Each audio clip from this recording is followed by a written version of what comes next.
World War II wasn't only won on beaches and battlefields.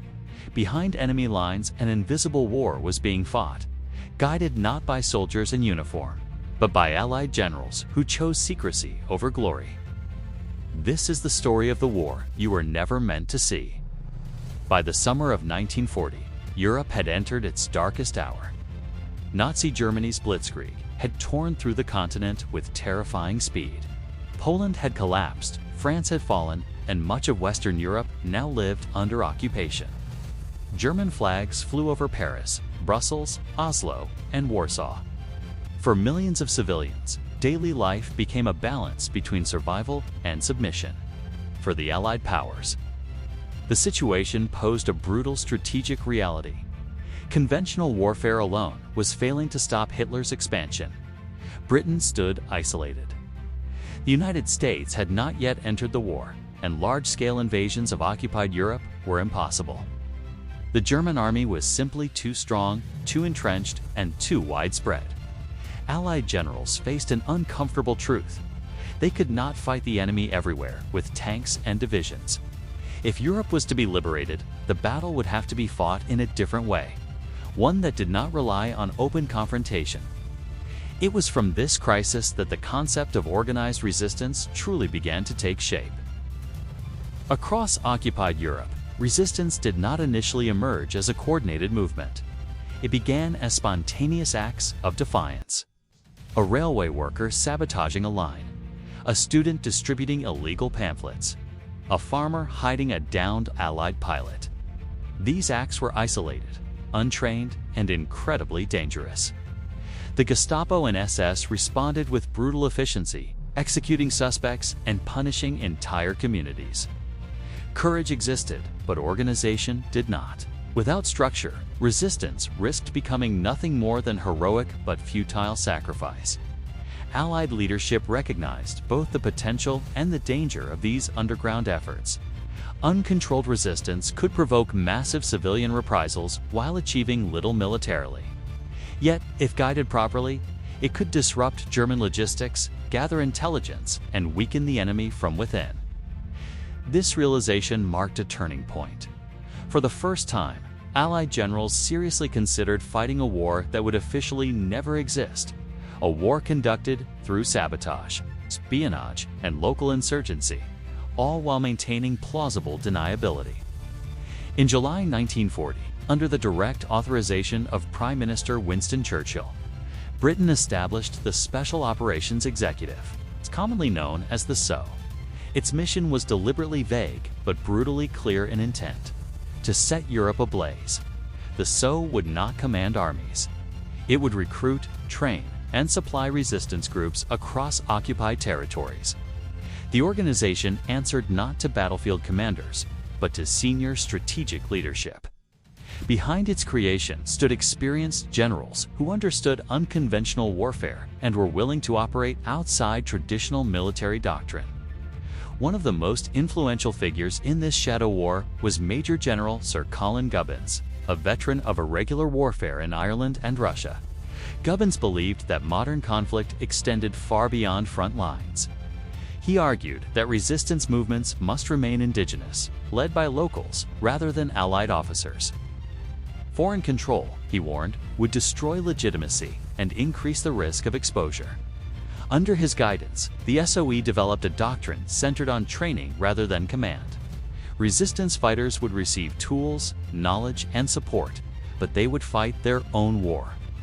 Training camps were established in remote areas of Britain, hidden from public view. Recruits arrived quietly, often under false identities. Many were civilians, teachers, mechanics, students, and refugees who had escaped occupied Europe. They were trained in demolition, sabotage, radio communication, cryptography, and silent killing. Just as important, they were taught how to survive interrogation if captured. These men and women were not soldiers in the traditional sense. They wore no uniforms, carried no official ranks, and if caught, their governments would deny their existence entirely. As Britain refined its approach, the United States began to observe closely.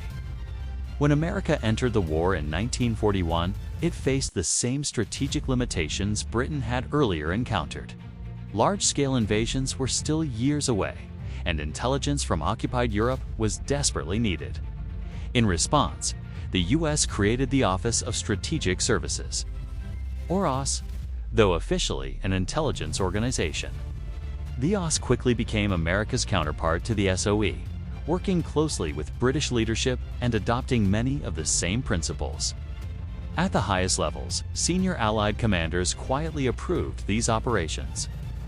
Among them was General Dwight D. Eisenhower, who would later become the Supreme Allied Commander in Europe, though Eisenhower is most famously associated with D-Day. His earlier role involved integrating resistance activities into broader strategic planning. He understood that when Allied forces eventually returned to Europe, success would depend heavily on the chaos created behind German lines. Railways disrupted, bridges destroyed, and communication lines severed. These were tasks only resistance networks could perform effectively. France became the central testing ground for this strategy. With millions living under occupation, the country possessed both immense resistance, potential, and extreme risk. Through SO and OSS channels, weapons were parachuted into rural areas, radios were smuggled into cities, and resistance cells were linked through coded BBC broadcasts.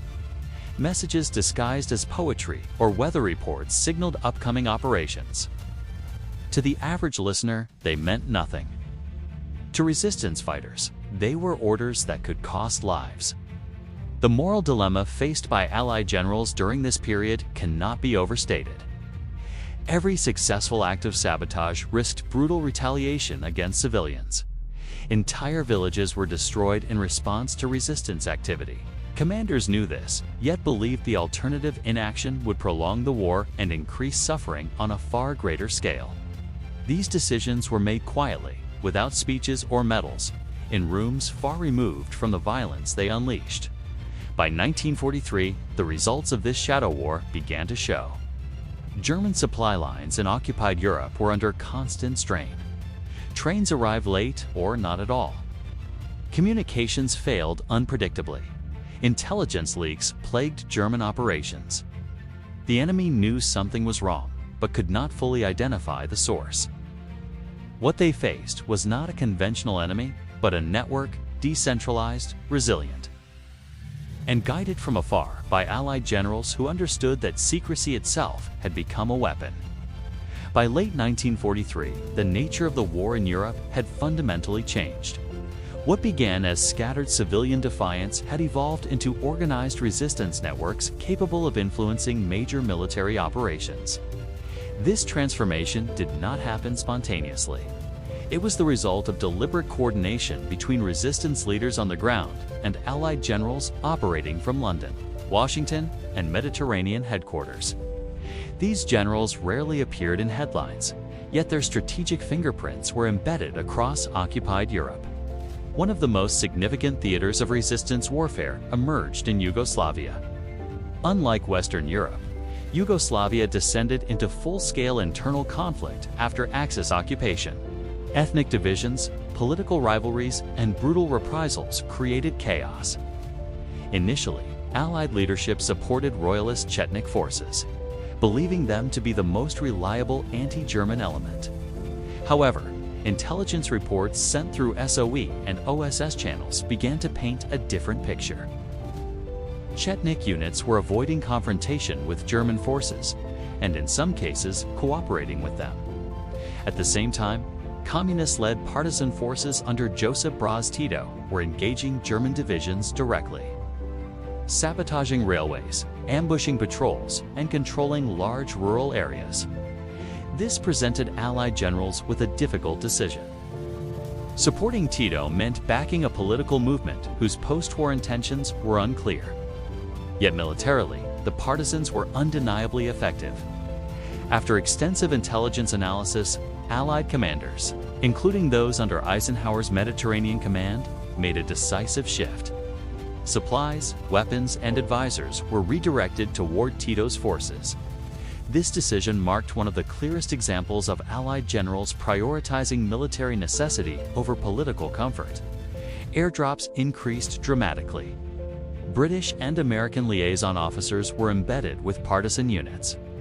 German divisions that could have reinforced other fronts were instead tied down in Yugoslavia, bleeding resources and manpower. Resistance warfare here was no longer auxiliary. It had become operationally decisive. In Poland, the situation was even more complex. The Polish underground state represented one of the most sophisticated resistance movements of the war, loyal to the Polish government in exile in London. The Home Army operated a vast clandestine network involving courts, schools, intelligence services, and armed units. Allied generals viewed Poland as strategically vital, yet geographically unreachable by direct military support. Soviet advances from the east further complicated coordination. Despite these limitations, British SOE and American OS continued to provide support where possible.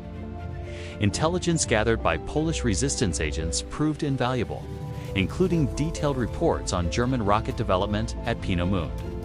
These reports directly influenced Allied bombing campaigns and delayed the deployment of advanced German weapons. Here, resistance activity extended beyond sabotage into the realm of strategic intelligence, a contribution few conventional units could replicate. The most tragic episode involving Polish resistance came in 1944 with the Warsaw Uprising. As Soviet forces approached the city, the Home Army launched an uprising aimed at liberating Warsaw before Soviet arrival. Allied generals faced an impossible dilemma. Logistically, Western air support was nearly impossible, and Soviet cooperation was minimal. Despite limited airdrops, the uprising was crushed after weeks of brutal fighting. The city was systematically destroyed, and hundreds of thousands of civilians were killed. For Allied leadership, Warsaw represented the darkest consequence of resistance warfare. The courage of the fighters was unquestionable, but the strategic reality exposed the limits of Allied power. Generals who had previously encouraged resistance now confronted the fact that political and logistical constraints could doom even the bravest movements. The Shadow War, while powerful, was not omnipotent. Italy offered another dimension of resistance operations. After Mussolini's fall in 1943 and Italy's surrender, German forces occupied much of the country. Italian partisans, composed of former soldiers, communists, liberals, and civilians, began a campaign of guerrilla warfare. Allied generals coordinating the Italian campaign quickly integrated resistance forces into operational planning. Sabotage of rail lines in northern Italy disrupted German withdrawals and reinforcements, directly supporting Allied advances from the south. Unlike Eastern Europe, Italy allowed closer coordination between resistance units and conventional Allied forces. OSS teams worked extensively with partisan leaders, providing training and coordinating attacks timed with Allied offensives. This hybrid warfare blurred the boundary between regular and irregular combat. Resistance fighters were no longer merely surviving, they were actively shaping the battlefield. France, however, remained the central stage of resistance warfare. In preparation for the Normandy landings, Allied generals elevated resistance coordination to unprecedented levels. Under Eisenhower's command, resistance groups were assigned specific objectives: cutting railway lines, destroying bridges, sabotaging communication nodes, and delaying German reinforcements moving toward the invasion beaches. These tasks were not symbolic. They were calculated components of the overall invasion strategy. On the night of June 5, 1944, coded messages broadcast by the BBC activated thousands of resistance cells across France. Within hours, railways were disabled, telephone lines cut, and German movements slowed. While resistance fighters did not defeat German armies outright, they created critical delays that allowed Allied forces to consolidate their beachheads. Senior commanders later acknowledged that without resistance support, the Normandy invasion would have faced far greater resistance. Yet success came at a terrible cost. German reprisals intensified. Villages suspected of aiding resistance were destroyed, civilians executed, and hostages taken. Allied generals were acutely aware of this outcome. Internal correspondence reveals ongoing debates about the ethical implications of resistance warfare. Was accelerating liberation worth the immediate human cost? These questions rarely had clear answers, but decisions continued to be made under the belief that shortening the war would ultimately save lives.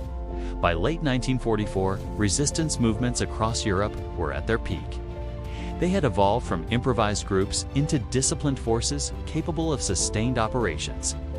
Allied generals no longer viewed them as auxiliary tools, but as integral components of the broader war effort. The Shadow War had matured into a parallel battlefield, one fought without uniforms, declarations, or public acknowledgement. Part 2 concludes with a Europe on the brink of liberation, but deeply scarred by the invisible conflict that helped make it possible. Resistance movements had proven their value, and Allied generals had embraced a form of warfare that challenged every traditional military norm. What remained was the final reckoning, the aftermath of liberation, and the question of what would happen to these secret armies once the war was over. When the guns finally began to fall silent in Europe in 1945, the world celebrated victory in familiar ways. Allied generals stood on podiums. Parades rolled through liberated capitals. Medals were awarded, speeches delivered, and history began shaping its official narrative. Yet beneath the surface of triumph lay an unresolved truth. Millions who had fought the war in shadows were now facing a future filled not with gratitude, but uncertainty, suspicion, and silence. Resistance movements across Europe had played a decisive role in weakening Nazi control, disrupting logistics, gathering intelligence, and supporting Allied invasions. However, once liberation arrived, these same movements became politically inconvenient. Allied generals who had once relied on them now faced a new reality. The war was over, but peace required order, stability, and centralized authority. Irregular armies forged in secrecy and rebellion no longer fit neatly into post-war plans. In Western Europe, particularly France, resistance fighters initially emerged as national heroes. The French resistance had symbolized defiance during occupation, and its members were celebrated in the immediate aftermath of liberation. Yet even here, recognition was selective.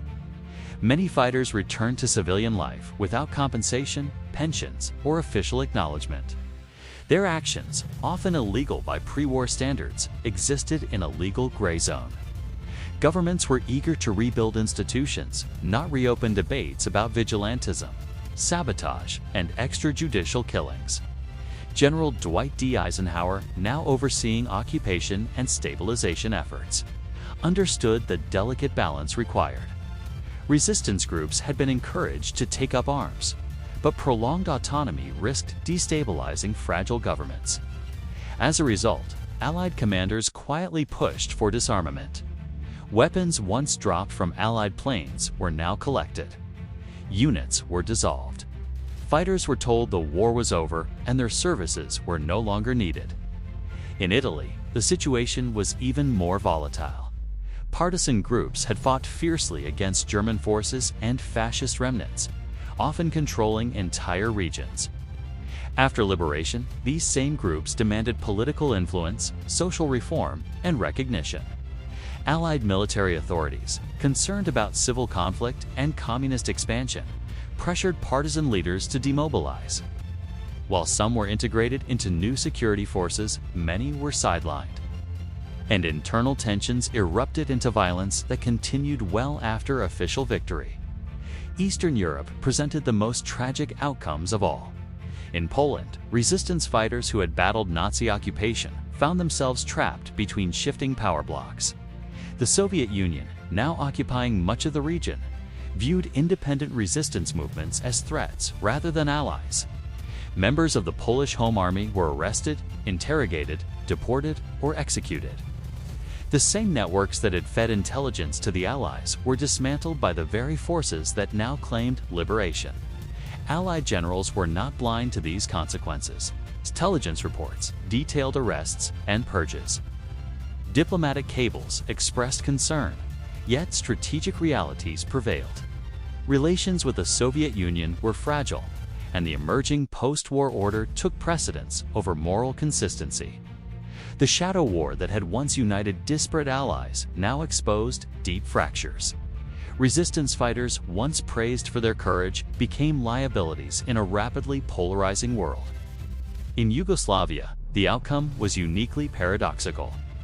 Tito's partisans, heavily supported by Allied generals during the war, emerged as the dominant post-war power. Here, resistance fighters did not dissolve into obscurity. They became the state itself. Yet, even in victory, the legacy of resistance was complicated.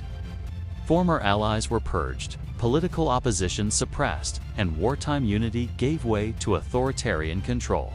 Allied commanders had achieved their wartime objectives, but the long-term consequences of their choices were beyond their control.